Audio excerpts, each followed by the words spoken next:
Na kwingineko ni kwamba katika kaunti ya Meru, katika mochari ya Meru Funeral Home, inasemekana kwamba familia moja wanataka justice, manake wameenda kule na kukosa mwili wa baba yao. Na wanataka kujua mwili wa baba yao umeenda wapi. Lakini kulingana na vile ambavyo walikuwa wakijibiwa na mkuu wa pale, amesema ya kwamba labda huo mwili, pia yeye hayuko sure, labda huo mwili umepelekwa kule place inaitwa Githongo village ukazikwa huko. So wanasema wanataka kujua baba yao ameenda wapi, manake those people have said watu wengi wametoka mbali, wengine wametoka Nairobi, wengine wametoka Nakuru, wengine wametoka USA just to come ili wakaweze kuzika huyo mzee. But unfortunately wameenda kule kuchukua mwili, alafu wamepata kuwa hakuna mwili wa baba yao. And we are not very sure kama kweli alizikwa wapi Githongo. We are not sure of this. Swali yetu ni kwa Muredi. Mbona tulipia moshare, tulete mtu wetu hapa, siku ya masisi atupati mbode? Hakuna kabisa. Wakijaribu kuulizia, the people around there wana assume they're doing their own things. And then what huyo mwenye amesimamia huko, kitu ambacho anafanya ni anatuma kijana mmoja hapo eti akasikize nini wanasema. Siku ya leo tuko na huzuni sana sana sana. Tulipofika hapa kujia mwili wa baba wetu twende tukaulaze, na ilipofika saa 4:30 tunapewa habari kuwa mwili wa baba wetu hauko hapa. Huyu ndiye mama yetu, hao ni dada zangu, tumekuwa hapa kutoka mbali, hao ni watoto wetu pia.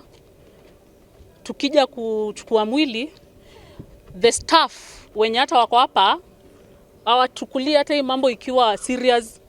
Tunaongelesha hawatusikizi. Mwenye hapa ako hapa ndani amejificha, tukijaribu kuongea naye amejifungia hapa ndani.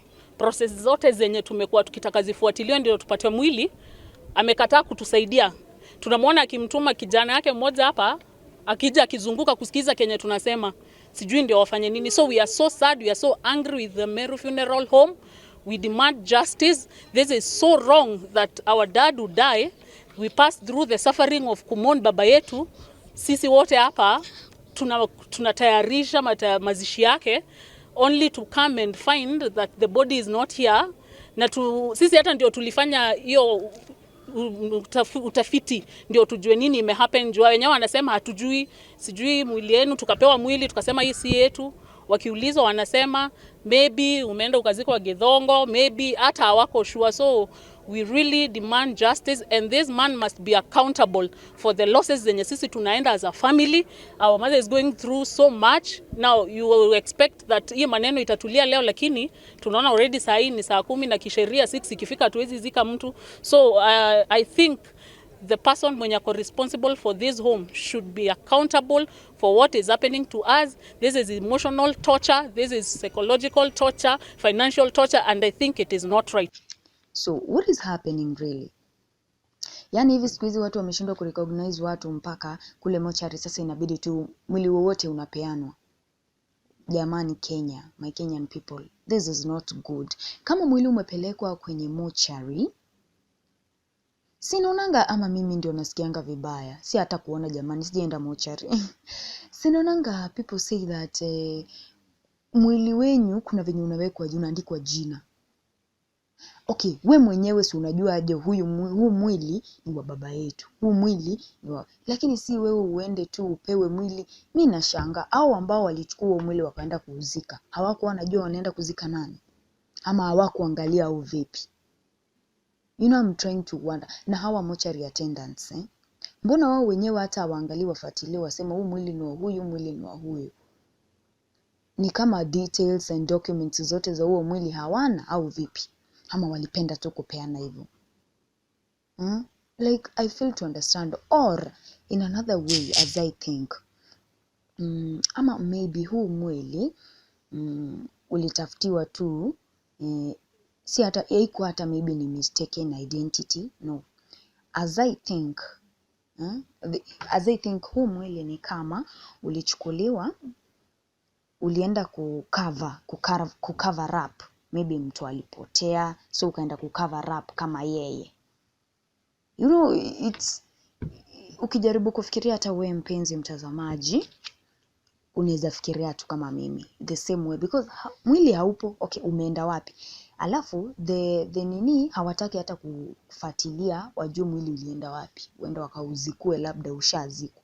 Hawataki, wapo tu, wengine wanajificha. Nasikia kama mkuu wa huko ashajifungia. Hebu tuangalie hii video guys, na make sure msubscribe, ku comment and share, and don't forget to like. Ile gharama tumeenda ni ya mamilioni ya pesa. Watu wametoka Nairobi, wengine wametoka Mombasa, wengine wametoka ng'ambo, wamekuja kwa mazishi. Sasa hao watu watarundi namna gani? Na walipanga hii siku ndio wanakuja kupumzisha hii mwalimu na turundi. Sasa tunashangaa na tumeshangaa. Na mlevi kama hatatokea, atu address na atuambia mwili iko wapi, hatutakubaliana na hatutakubali kutoka hapa. Tutarara hapa. Na ikiwezekana tunaweza andamana mpaka kwa gavana. Sisi hatutakubali tupatie mtu mwili yetu ipotee. Na ile kitu imetuchangaza hapa, mpendo wetu hatujamuona mpaka saa hii. Ni habari ambazo asieleweki, tunaambia sijui alipelekwa Kidongo, sijui ako wapi, na mwenye hapa hataki kujitokeza aongee na sisi. Aseme shida iko wapi. Ikiwezekana mnaweza ingia huko ndani muongee na yeye. Things went wrong. Mistakes were done. This side of our side, and the people took their body. Because I'm told I was not there, they insisted this is their man, this is their person, their body. So I think that's how the mistake went.